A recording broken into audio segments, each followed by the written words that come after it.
हमारे साथ लिंचिंग की जा रही है, मारा जा रहा है, हमारे बुजुर्गों को दाढ़ी से नोचा जा रहा है, हमारे लोगों को नमाज पढ़ते हुए लात मारी जा रही है, हमारी जमीनों को छीनी जा रही है, हमारी दरगाहों पे कब्जा की जा रही है, हमारे बच्चों से एक ऐसा शब्द बुलवाना चाहते हैं जो नहीं बोलते और नहीं बोलने के कारण उस पर अत्याचार होता है।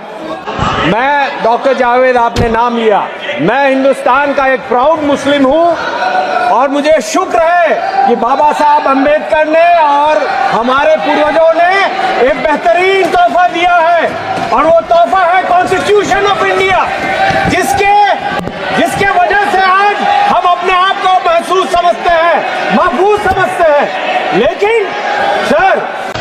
लेकिन जो ये मौजूदा सरकार पिछले 10 सालों से चल रही है, हमारे और हमारे साथियों के साथ जो अन्याय हो रहा है वो बर्दाश्त के काबिल नहीं है।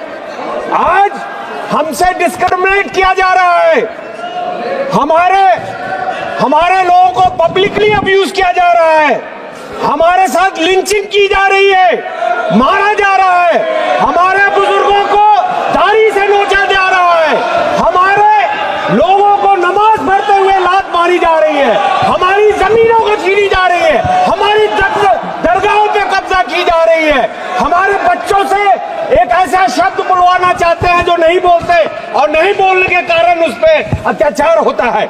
ये आज का हिंदुस्तान है इनके सामने, इनके चलाते हुए, जिसका हम विरोध करते हैं। और सर वही नहीं, पिछले कुछ दिनों में 686 हेट स्पीचेस हुए। आपको जान के ताज्जुब होगा सर। किसको लात मारा आप बताए, तथ्य दीजिए, किसको कहा लात मारा, तथ्य दीजिए। हम देंगे सर।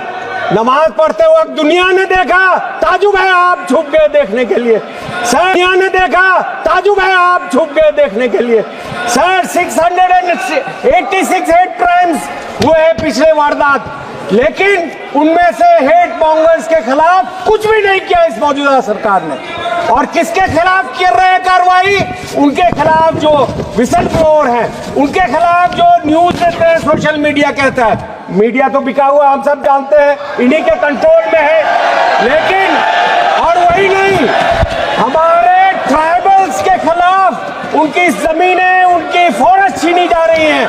10,000 से ज्यादा केसेस दिए गए उनके सर। हमारे 2011 के सेंसस 2011 के सेंसस के हिसाब से 12.2% मुसलमानों की आबादी है। और आपको जान के ताजुब होगा कि 54 मिनिस्ट्रीज में 11,131 ऑफिसर्स में मुसलमान सिर्फ 171 है, जिसका परसेंट 1.6 है। यहाँ हमको जो हमारे हिसाब से मिलना चाहिए वो नहीं मिलता।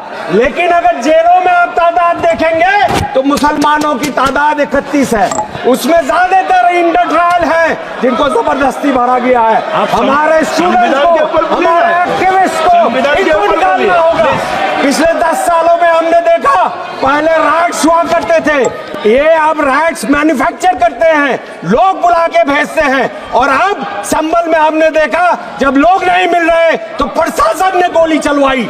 हम ये बर्दाश्त नहीं करेंगे। हम ये नहीं जानते कि ये कब समझेंगे कि संविधान सबके लिए है।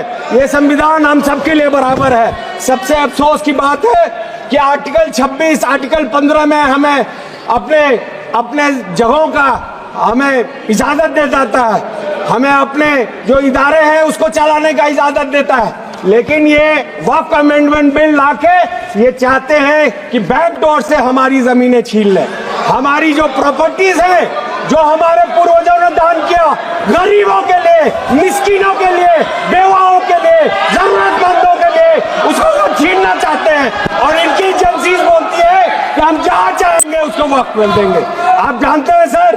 और मीटिंग अभी जेपीसी चल रहा है, आपको जान के ताजुब होगा कि यहाँ पे नॉन स्टेक होल्डर्स को बुलाया जा रहा है। क्यों बुलाया जा रहा है उनको?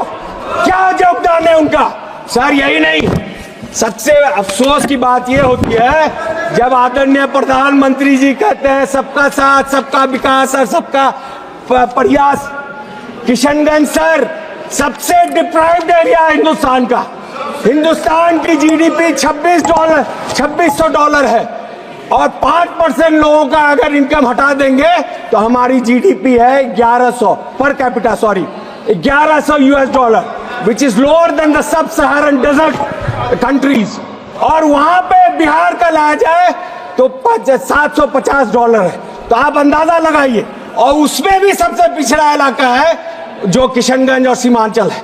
पिछले 12 साल से मैं गुहार लगा रहा हूं, आदरणीय मंत्री एजुकेशन जी, होम मिनिस्टर अमित शाह जी के पीछे बैठे हैं, पूछिए उनसे कितने दर्जनों बार हमने गुहार लगाई। जो यूपीए सरकार ने, मनमोहन सिंह जी ने, सोनिया गांधी जी ने तोहफा दिया, आप उसमें अभी तक क्यों फंड नहीं दे रहे? धन्यवाद जी। क्यों कहते हैं कि हमारा अभिजीत गंगोपाध्याय जी, आप चाहते हैं कि सिर्फ हम मजदूरी करें? सदस्य अभिजीत गंगोपाध्याय जी, चाहते हैं कि हमें तालीम मिले? आप समाप्त कीजिए। क्या आप नहीं चाहते हैं कि हिंदुस्तान के ग्रोथ में हमारा? अभिजीत गंगोपाध्याय जी।